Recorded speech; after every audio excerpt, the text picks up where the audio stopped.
오늘 우리에게 주신 하나님 말씀은 잠언 21장 1절에서 12절 말씀입니다. 왕의 마음이 여호와의 손에 있음이 마치 보물과 같아서 그가 임의로 인도하시느니라. 사람의 행위가 자기 보기에는 모두 정직하여도 여호와는 마음을 강찰하시느니라. 공의와 정의를 행하는 것은 제사를 드리는 것보다 여호와께서 기쁘게 여기시느니라. 눈이 높은 것과 마음이 교만한 것과 악인이 형통한 것은 다 죄니라. 부지런한 자의 경영은 풍부함에 이를 것이나 조급한 자는 궁핍함에 이를 따름이라. 속이는 말로 재물을 모으는 것은 죽음을 구하는 것이라. 곧 불려다니는 안개니라. 악인의 강포는 자기를 소멸하나니 이는 정의를 행하기 싫어함이니라. 죄를 크게 범한 자의 길은 심히 구부러지고 깨끗한 자의 길은 고드니라. 다투는 여인과 함께 큰 집에서 사는 것보다 움막에서 사는 것이 나으니라. 악인의 마음은 남의 재앙을 원하나니 그 이웃도 그 앞에서 은혜를 입지 못하느니라. 거만한 자가 벌을 받으면 어리석은 자도 지혜를 얻겠고 지혜로운 자가 교훈을 받으면 지식이 더하리라. 의로우신 자는 악인의 집을 감찰하시고 의인을 환난에 던지시니라. 아멘. 성경 안에는 하나님을 부르는 여러 이름들이 있습니다. 예를 들면 여호와 이레, 미리 준비하신 하나님, 여호와 라파, 치료하신 하나님, 여호와 니시, 승리케 하신 하나님. 이러한 이름들은 모두 하나님의 속성이나 성품과 관련된 것인데요. 오늘 본문 2절에는 엘로이 하나님을 고백합니다. 엘은 하나님이고 로이는 보다라는 뜻으로 엘로이는 보시는 하나님, 즉 감찰하시는 하나님을 의미합니다. 본문 2절을 보면 사람의 행위가 자기 보기에는 모두 정직하여도 여호와는 마음을 감찰하신다 라고 말씀하지요. 여기에서 마음을 감찰하다 라고 번역된 히브리어 단어의 의미는 마음을 달아본다 입니다.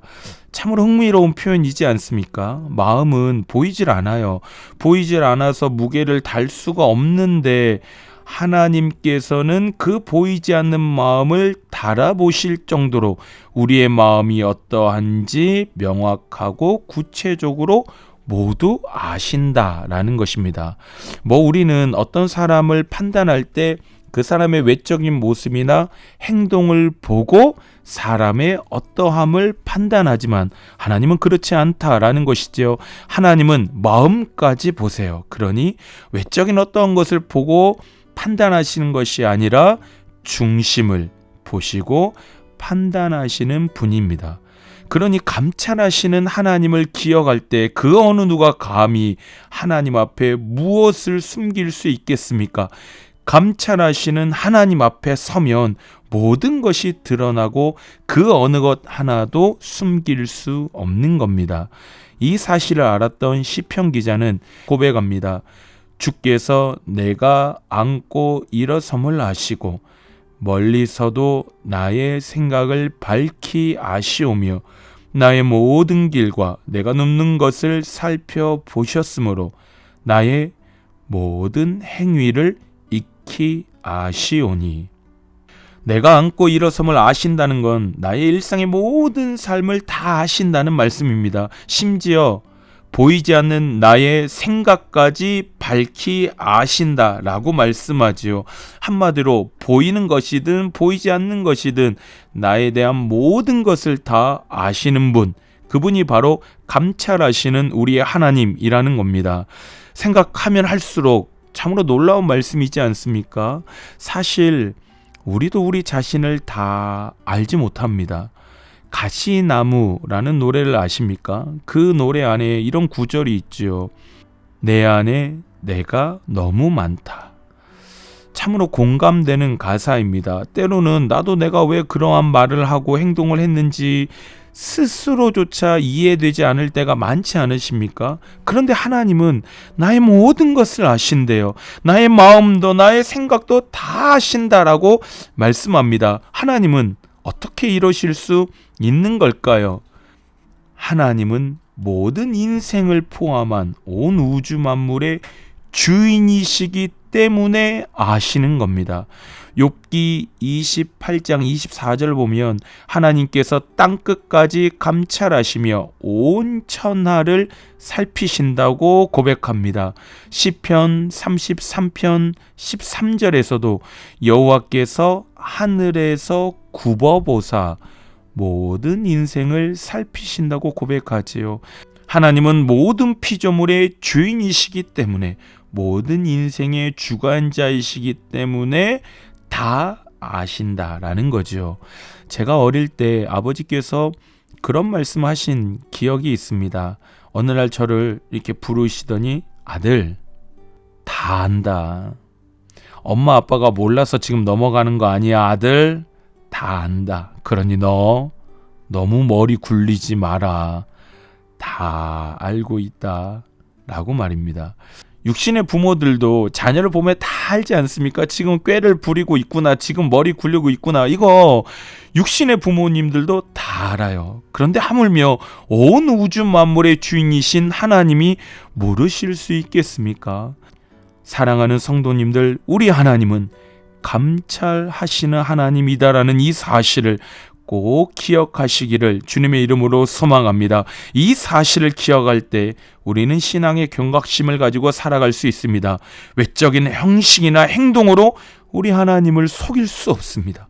우리 하나님은 우리의 마음과 생각을 모두 아시고 그 중심을 아시기에 우리는 형식을 가지고 하나님을 기쁘시게 할 수 없습니다. 오직 진실된 신앙생활만이, 온전한 중심을 드리는 그 고백만이 우리 하나님을 기쁘시게 할 수 있다라는 것이죠. 신명기 6장 18절은 말씀합니다. 여호와 보시기에 정직하게 행하라고요. 다시 한번요. 여호와 보시기에 정직하게 행하는 것. 그럴 때, 여호와 보시기에 정직하게 행할 때 여호와께서 복을 주신다고 말씀하십니다. 우리 하나님이 감찰하신 하나님을 기억하여 여호와 보시기에 정직하게 행하여 하나님이 주시는 놀라운 복을 누리며 살아가시는 우리 모든 성도님들의 진실된 신앙생활 되시기를 주님의 이름으로 축원합니다. 그리고 소망하기는 본문 3절의 말씀처럼 우리 하나님은 감찰하시는 하나님이시기에 공의와 정의를 행하며 살아가시는 삶이 되었으면 좋겠습니다. 솔로몬이 2절에서 고백하기를 우리 하나님은 제사가 아니라 공의와 정의를 행하는 삶을 원하신다라고 기뻐하신다라고 말씀합니다. 하나님은 제사로 기뻐하시는 것이 아니라, 만족하시는 것이 아니라 우리 일상의 삶 속에서 공의와 정의를 행할 때 하나님은 그것을 더 기뻐하신다라는 것이지요. 이사야 1장 11절부터의 말씀을 보면 여호와께서 이렇게 분노하시는 것을 볼 수 있습니다. 너희의 무수한 재물이 내게 무엇이 유익하냐라고 책망하시죠. 나는 수량의 번제와 살찐 짐승의 기름에 배불렀고 나는 숫송아지나 어린 양이나 숫염소의 피를 기뻐하지 아니한다 라고 말씀합니다. 이사야 시대는 제사가 넘쳐나던 시대입니다. 그런데 하나님은 하나도 기쁘시지 않은 거예요. 오히려 분노를 터뜨리시지요. 너희는 내 앞에 보이러 온다. 너희는 내 마당만 밟을 뿐이다. 헛된 재물 다시는 가지고 오지 마라. 나는 너희의 기도를 받지 않을 거다라고 하나님이 분노를 쏟아내십니다. 왜요? 수많은 제사를 드리지만 일상의 삶 속에서 이스라엘 백성들은 연약한 자들을 압제하고 폭행을 행하고 강포를 일삼았습니다. 그러니 하나님은 하나도 기쁘지 않으신 겁니다. 제사를 드리는 근본적인 목적이 무엇일까요? 제사를 드릴 때 제물을 드리지 않습니까? 본래 나를 드려야 하는데 나를 죽일 수 없으니 안수해서 대신 제물을 드리는 겁니다. 결국에 나를 대신하여 제물을 드려 태우며 고백하는 거죠. 이제는 나의 뜻과 나의 욕망이 아니라 하나님의 뜻과 목적에 따라 살아가겠습니다 라는 것을 말입니다. 이게 제사의 핵심입니다. 그런데 번지르르한 수많은 제사는 드리지만 형식은 있지요. 형식은 화려하죠. 그러나 그 중심에 하나님의 뜻과 목적에 따라 살겠습니다라는 그 고백이 없는 것입니다. 하나님은 감찰하신 하나님이기 때문에 그 중심의 마음을 다 아는 거지요. 그러면서 연약한 자들을 압제하고 학대하고 빼앗는 그 이스라엘 백성들의 삶을 지탄하시는 겁니다. 화려한 제사로 수많은 제물로는 마음을 감찰하신 하나님을 절대로 속일 수 없는 것입니다. 결국에 나는 감찰하신 하나님을 믿고 살아갑니다 라는 고백 속에 담긴 구체적인 의미가 무엇일까요? 단순히 무섭다, 하나님은 마음 깊은 것까지 다 보시는구나 라며 두려움 속에 살아가는 것이 아니라 하나님께서 마음의 깊은 곳까지 보고 계시다는 것을 기억하며 진실되게 살아가는 겁니다. 온전한 삶을 살아가는 겁니다.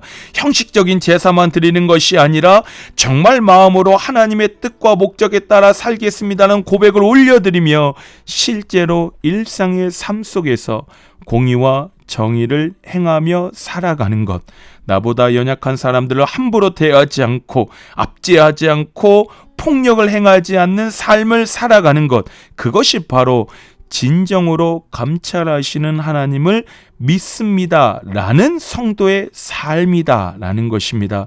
사랑하는 우리 성도님들, 감찰하시는 하나님을 기억하셔서 매일의 삶 속에서 정의와 공의를 행하며 살아가시는 우리 모든 성도님들의 복된 믿음의 삶이 되시기를 주님의 이름으로 축원합니다. 우리 말씀을 기억하며 기도하실 때 감찰하시는 하나님을 기억하여 매일의 삶 속에서 정의와 공의를 행하게 하소서. 우리 다시 시작된 다락방 모임 가운데 말씀의 은혜와 교제가 충만케 하소서. 우리 이 두 가지 기도 제목 가지고 주님 앞으로 나아가겠습니다. 함께 기도하겠습니다.